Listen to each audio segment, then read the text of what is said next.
Good morning बच्चों, मैं आपकी हिंदी शिक्षिका नीलम मिसू। आज हम लोग हिंदी व्याकरण एवं रचना पढ़ेंगे।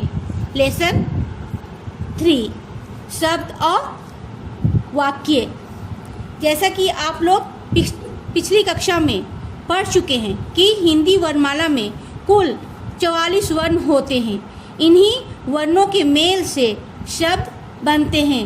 वर्ण मालूम है ना, किनको बोलते हैं? क ख ग घ अंगा।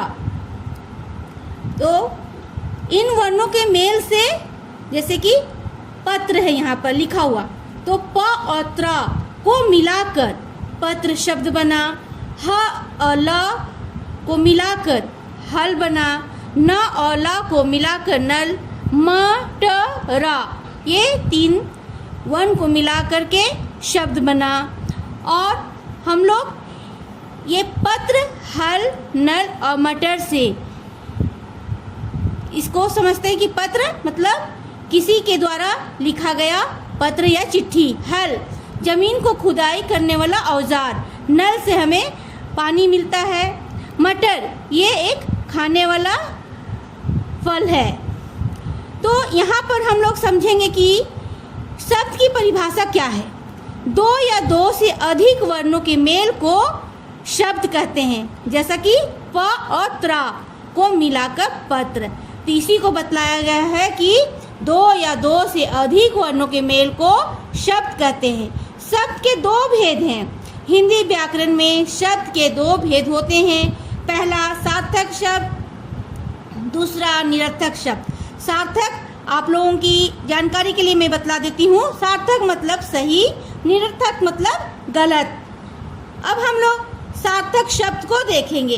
सार्थक शब्द वर्णों के मेल से बने ऐसे शब्द जिनका कोई ना कोई अर्थ होता है, उसे सार्थक शब्द कहते हैं। जैसे कि कमल। कमल से हमें फूल का ज्ञात होता है जो तालाब में खिलता है।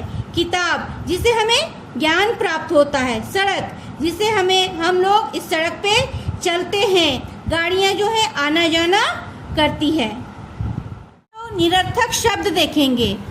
वर्णों के मेल से बने ऐसे शब्द जिनका कोई अर्थ नहीं होता, निरर्थक शब्द कहलाते हैं। जैसे मलक, बताकी, कड़स।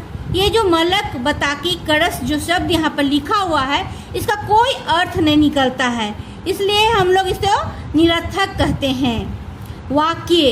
अब हम लोग वाक्य पढ़ेंगे। यहाँ पर ये बच्ची का तस्वीर आप लोग देख रहे हैं जो खाना खा रही है। तो इसको सही शब्दों में, वाक्यों में इस प्रकार हम लोग बोल सकते हैं कि चारू खाना खा रही है। ये जो एक शुद्ध वाक्य बनाया गया है। यदि हम इसके क्रम को बदल देंगे तो जैसे कि चारू रही है, खाना खा, तो इससे कोई अर्थ नहीं निकलता है। ये एक अशुद्ध वाक्य बन जाता है। इसका कोई भी मतलब अर्थ नहीं होने के कारण इस अटपटा सा शब्द लगता है, इसलिए हमें इसे शुद्ध करके बोलते हैं। चारू खाना खा रही है, तो इससे हमें जानकारी प्राप्त होती है कि इस बच्ची का नाम चारू है और वो भोजन ग्रहण कर रही है या खाना खा रही है। इससे हमको मालूम होता है कि शब्दों के सही मेल से शुद्ध वाक्य बनता है। वाक्य की परिभाषा। सार्थक शब्दों के समूह को वाक्य कहते हैं। सार्थक मतलब सही शब्दों के समूह को वाक्य कहते हैं। अब हम लोग वाक्य के भाग को देखेंगे। वाक्य के 2 भाग होते हैं। पहला उद्देश्य, दूसरा विधेय। यहाँ पर देखिए आपके पुस्तक में कुछ उदाहरण दिए गए हैं। वाक्य है, उद्देश्य है, विधेय है। वाक्य है पिताजी अखबार पढ़ रहे हैं, तो उद्देश्य जो हो गया पिताजी, विधेय जो हो गया अखबार पढ़ रहे हैं। माँ खाना बना रही है, माँ उद्देश्य हो गया, खाना बना रही है विधेय हो गया। गाय घास चर रही है, गाय घास चर रही है। मैंने किताब पढ़ लिया है, मैंने उद्देश्य हो गया, विधेय जो है किताब पढ़ लिया है। अब हम लोग उद्देश्य और विधेय को समझेंगे। वाक्य में जिनके विषय में बात करते हैं उसे उद्देश्य कहते हैं। जिनके विषय में, यहाँ पर किसके विषय में बोला जा रहा है?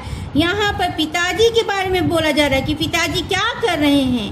पिताजी अखबार पढ़ रहे हैं। और विधेय, विधेय मतलब वो जो कर रहा है या जिसके विषय में कुछ कहते हैं, तो यहाँ पर अखबार पढ़ रहे हैं। कौन अखबार पढ़ रहा है? तो पिताजी अखबार पढ़ रहा है। और उद्देश्य के विषय में जो कुछ कहते हैं उसे विधेय कहते हैं। और यहाँ पर आप लोग देखिएगा कुछ विशेष बातें लिखी गई है, इसको आप लोग ध्यान से पढ़िएगा और समझिएगा। पहला है, व्याकरण में केवल सार्थक शब्दों का ही प्रयोग होता है। ये सार्थक मतलब मैं पहले भी बतलाई हूँ, सही। व्याकरण में यदि निरर्थक शब्दों का प्रयोग होगा तो व्याकरण, संपूर्ण व्याकरण अशुद्ध हो जाएगा। दूसरा है, प्रत्येक वाक्य में किसी व्यक्ति, वस्तु या स्थान का वर्णन होता है। वाक्य में प्रयुक्त शब्दों को पद कहते हैं। प्रत्येक वाक्य का एक अर्थ होता है। जैसे मैंने यहाँ पर बतलाई, चारू खाना खा रही है, इससे हम लोगों को जानकारी मिलता है कि बच्ची जो है भोजन ग्रहण कर रही है। प्रत्येक वाक्य अनेक शब्दों एवं पदों से मिलकर बनता है, जैसे कि यहाँ पर आप लोग देख रहे हैं। कुछ प्रश्न हैं, आप लोग अभ्यास को पढ़िएगा और वहाँ से खोज करके अपनी प्रश्नों का हल को पूरा कंप्लीट कीजिएगा। क्वेश्चन है नंबर 1, 2, 3 और 4। आप लोग अपनी हिंदी व्याकरण में संपूर्ण क्वेश्चन का आंसर को लिख लीजिएगा।